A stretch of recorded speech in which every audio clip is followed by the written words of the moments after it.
துலா ராசியை பொறுத்த வரைக்கும் துலாம்ங்கிறது சுக்கிர பகவானோட ஒரு ராசி. சுக்கிரன் வந்து பாத்தீங்கன்னா தராசு. துலாம் வந்து தராசு. இந்த பக்கமும் சாயாது, அந்த பக்கமும் சாயாது. நடுநிலைமையா நேர்மையா இருப்பாங்க. ரொம்ப கரெக்டா நடந்துப்பாங்க. மத்தவங்களும் கரெக்டா நடந்துக்கணும்னு சொல்லி ஆசைப்படுவாங்க. துலா ராசிக்காரவங்கள நீங்க வந்து எடை போடவே முடியாது. அவங்க அப்படிதான், இவங்க இப்படிதான்னு நீங்க ஒரு தப்பான ஒரு முடிவு வந்துர முடியாது. எப்பவுமே அவங்க வந்து உயர்ந்த சிந்தனை உள்ளவங்களா இருப்பாங்க. துலா ராசிக்காரவங்களுக்கு என்ன பரிகாரம் சார் பண்ணலாம் அப்படின்னு சொல்லி கேட்டீங்கன்னா, வெள்ளிக்கிழமையில வெள்ளை நிற பொருட்கள தானமா கொடுக்கலாம்.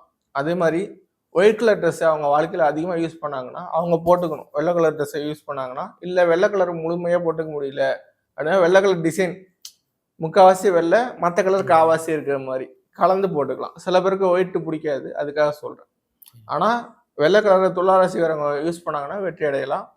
ஸோ வெள்ளை கலர் அதிகமா இருக்கிற மாரி டிசைன் பார்த்து எடுத்துக்க வேண்டியது. அதாவது வெள்ளை நிற பொருட்கள அடுத்தவங்களுக்கு தானமா கொடுக்கும்போதும் அது மிக ஒரு வெற்றி கிடைக்கும்.